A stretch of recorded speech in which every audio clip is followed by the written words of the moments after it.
And welcome back to Town Hall Tuesday on the River 98.9. And we are happy to have Sally Wilson in the studio with us. Sally's been involved with the local program that's been very popular and much needed in our area called Meals on Wheels. And we're going to talk about that program today. Sally, welcome back to the studio. Thank you, John, for having me today. Meals on Wheels. Tell us a little bit about that program. Well, Meals on Wheels in St. Mary's delivers meals to people in need in the St. Mary's area. The program is in place for those that are unable to provide meals for themselves. Either they can't provide the meals, they don't have anyone that can provide meals for them, they can't get out to get their own groceries.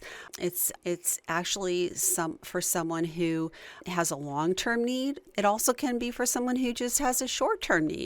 Possibly you're just having knee replacement surgery. Now, this Meals on Wheels is not only for St. Mary's, it's really around the country. But St. Mary's began their program back in the 70s, right? Yes, that's true, 1976. Tell us about that. You had back then a 6-person volunteer board of directors, and you made it all work. Well, actually, it's a 6-person board now. I'm not actually sure how many people they had involved back then. I've only been involved, I believe it's been about 7 years now. I guess I was coerced a little bit by a couple people who felt I needed something to do and thought this would be a really easy job. Hasn't turned out to be quite as easy as they said.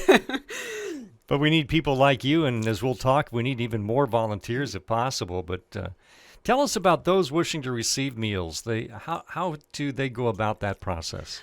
They actually need to be referred by some type of healthcare professional, either their physician, community nurses. If they're a vet, they can be referred by the VA.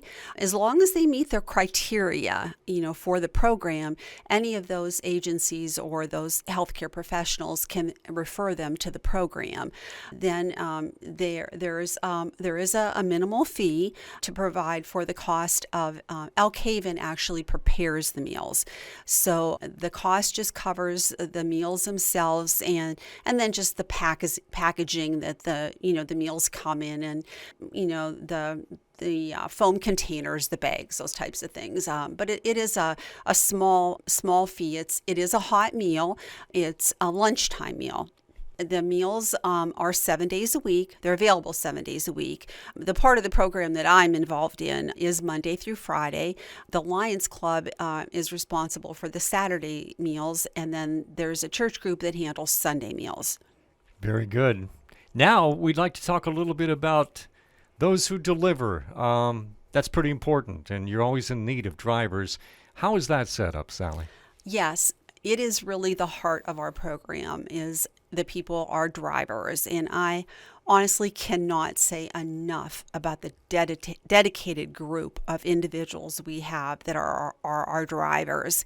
We have about 40 or so weekday drivers. We have 3 routes, Monday through Friday, A, B, and C route. We split the bump and work them out so that it's based on geography. We group the routes so that it's easiest to deliver the meals, geographically.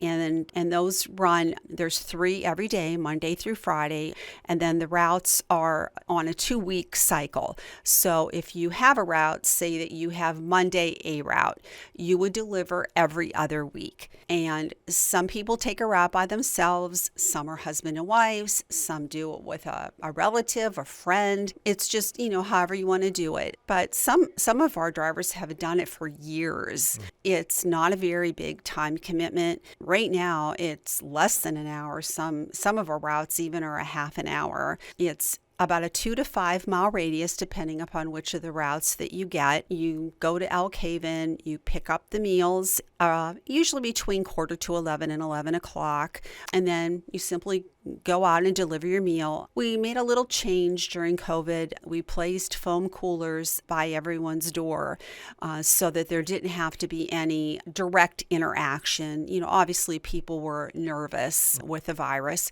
and so they simply could place the meal within the cooler, ring the doorbell or knock on the door, and then the recipient could come and pick up their meal without having any, direct physical contact. Things have gotten a lot more relaxed, obviously, since, COVID is not quite as bad as it's been. And honestly, that is probably as an important of a reason for the meals as the meal itself.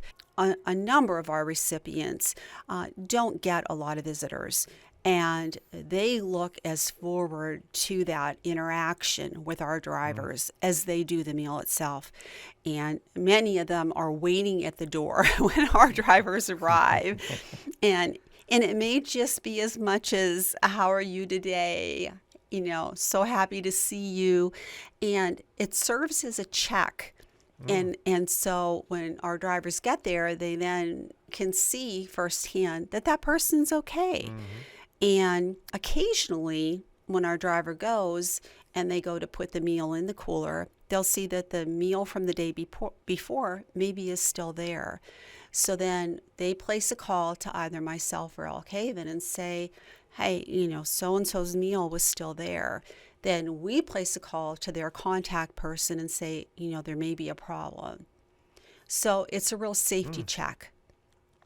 Yeah, it works both ways. And honestly, in all the years I've done it, it's never really been a severe issue. It's simply, that person forgot to get their meal or they weren't home. But it is, it's a real way to be able to check on that person and to make sure that they were okay. Peace of mind for the family. Yes, it truly is. Well, I want to continue with, talking about the drivers, because I know that you will never have enough of a list to call. So we're talking a need for both full-time and part-time fill-in drivers, right? Well, I'm happy to report that as of yesterday, I have filled all my routes. I've had a vacancy now for about a year that I have been unable to fill, and I just was able to fill that route. But that does not mean that today that could change. Yeah. And so what we do is we keep a list of substitute drivers, because quite frequently things change. I recently did have one of my regular drivers become ill, and he's now been, is now unable to be able to drive his route for the coming months. And so I had a need to fill in his route. Hopefully it's just on a temporary basis. But, things change with my drivers all the time. Quite a few of them, are retired people, and they do become sick, or, sometimes they go to Florida for, the winter, whatever. And so their circumstances can change on a daily basis. But I also keep that sub list because people have appointments, they go on vacations, things come up where they're not able to drive their designated route. So I have a list of about a dozen or so substitute drivers. And it's also a great way for someone who maybe would like to get involved, but maybe they're not ready to make a commitment to driving 2 routes a month. So maybe they'd like to just start out as being a substitute driver. And so I put them on my list, and when I have a need to fill in a driver, I just call and say, either so-and-so can't drive this day, or when I'm ready to do the following month's calendar, I know I have an opening I need to fill. Would you be available to drive this route? And then you simply say yes or no. I'm not available, or I am available. And it's a good way to try out the program. Sure. Most people, in fact, everyone that has tried this out finds out that it is a very fulfilling way to devote their time to something. If you're looking to volunteer your time for an hour, everyone that I've talked to that does this absolutely loves it. Well, who can they call you if they are interested or Yes. want more information? If you could give us that number. Yes. If you want any details about any aspect of the program, you can certainly call me. My number is 814-594-0018. Okay. And again, Sally Wilson is the coordinator for the Meals on Wheels program. And we encourage you to learn more about it if you have a family member or yourself that could benefit. You also have some other coordinators and helpers on that team, Sally. Yes, we have an outstanding board of directors. I'm the president coordinator. In addition to me, there's Wanda Dragon, who is our treasurer. Joy Shung is our secretary.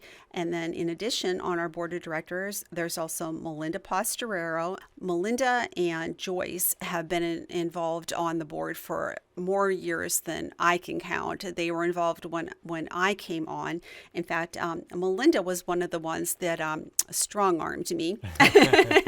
And Lori Sala also is involved. Her and Wanda are actually two of our newer recruits, and they've proven to be very invaluable. So we've got a very good group. And I can't say enough about Elk Haven. They prepare the meals. Their staff is the one that really organizes the program. I can't say enough about their involvement. Arlene Anderson also. They do more than anyone. They are a true asset to our community. Very good. Sally, thanks for coming in and sharing information about that program. We understand how popular it is, and there is a need for that also, type of John, program. there's one more thing I could mention. One thing that we have just done recently is we now do have memorial cards available at the local funeral homes for anyone wishing to donate to the Meals on Wheels program. Those cards are available if someone you've recently lost a family member and you'd like to donate to Meals on Wheels in their honor. They are available at the area funeral homes, or if you would like to have a card sent to you, you can call me as well, and we could have one sent to you. All right. Very good. Sally, thanks. Thank you, John. I appreciate you having me. Sally Wilson, Meals on Wheels, the topic of our conversation here on Town Hall Tuesday on the River 98.9.